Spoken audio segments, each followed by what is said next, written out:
एक गांव में मिट्टी के बर्तन बनाने वाला एक व्यापारी लक्ष्मैया था। वही उसके परिवार का व्यापार था। मिट्टी से खाने के बर्तन, भगवान के लिए दिया, मटके, पानी पीने वाले बर्तन, पशुओं के लिए बर्तन, अलग प्रकार के भगवान के मूर्ति, खिलौने बनाते हुए वो जी रहा था। लाभ ना आने के बावजूद और उसके बीवी बच्चे के हमेशा ना कहने के बावजूद भी वो उसी व्यापार में भरोसा रखता था। अलग प्रकार के मिट्टी के बर्तन बनाते हुए वो उसी काम में निमग्न हो जाता था। लेकिन समय बदल गया है। पहले की तरह कोई भी अब मिट्टी के बर्तन नहीं खरीद रहा है। इसी कारण कई साल से लक्ष्मैया को 1 रुपए का लाभ भी नहीं है, उल्टा पूरा नुकसान हो रहा है।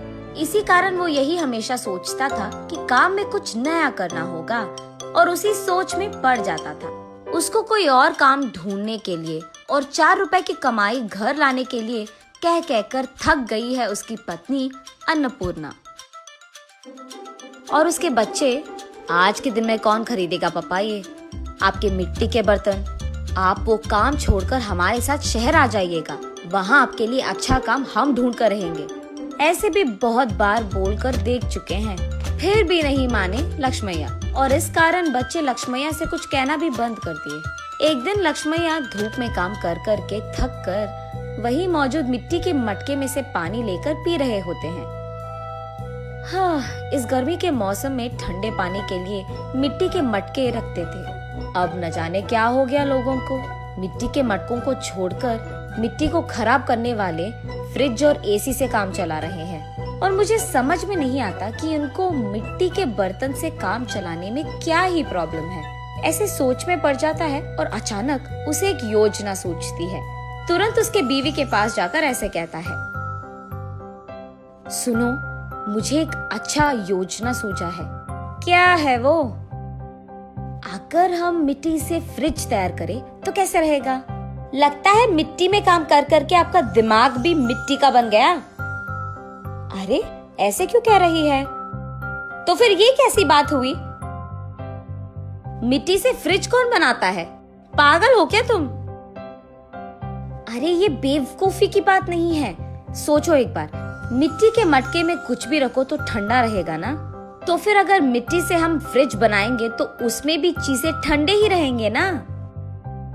ए चलो आप यहाँ से, मेरी बात कब मानते हो वैसे भी। चलो जाओ तुम यहाँ से, जो करना है कर लो। ऐसे कहकर अन्नपूर्णा वहाँ से चली जाती है। अगले दिन लक्ष्मैया बहुत कोशिश करके एक छोटा सा मिट्टी का फ्रिज बनाता है।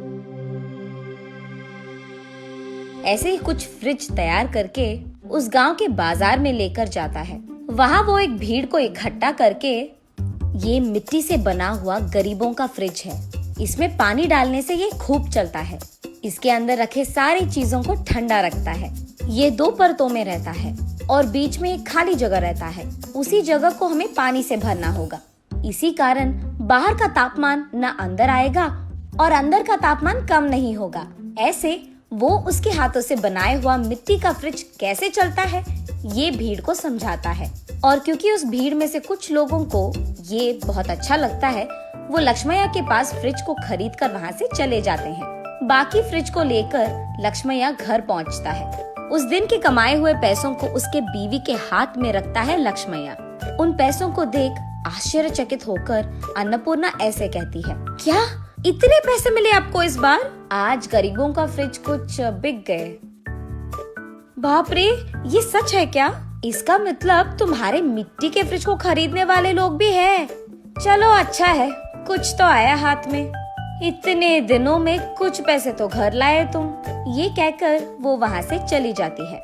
ऐसे लक्ष्मैया उसके बाद कुछ और मिट्टी के फ्रिज को बनाकर बाजार लेकर जाता है। कुछ दिन बाद सारे जिला में ये बात फैल जाती है कि लक्ष्मैया का गरीबों का फ्रिज बिजली के बिना ही चलती है। इस कारण लोग सारे लक्ष्मैया के घर सीधा पहुंचकर गरीबों के मिट्टी का फ्रिज खरीदकर वहां से चले जाते थे। इसी कारण एक ही झटके में लक्ष्मैया का व्यापार बहुत बढ़ जाता है, लाभ भी मिलते हैं और काम करने के लिए लक्ष्मैया उसके नीचे कुछ लोगों को नौकरी भी देता है। ये सब देख अन्नपूर्णा अपनी आंखों का भरोसा ही नहीं कर पा रही थी। शहर में कुछ तो भी काम करवा देंगे आपसे, कहने वाले उसके बच्चे भी आज लक्ष्मैया के हाथों से बनाए हुए मिट्टी के फ्रिज को शहर में बेचने की व्यापार शुरू करते हैं। ऐसे लक्ष्मैया को उसके मेहनत का फल मिलता है, वो अमीर बनता है और खुश रहता है।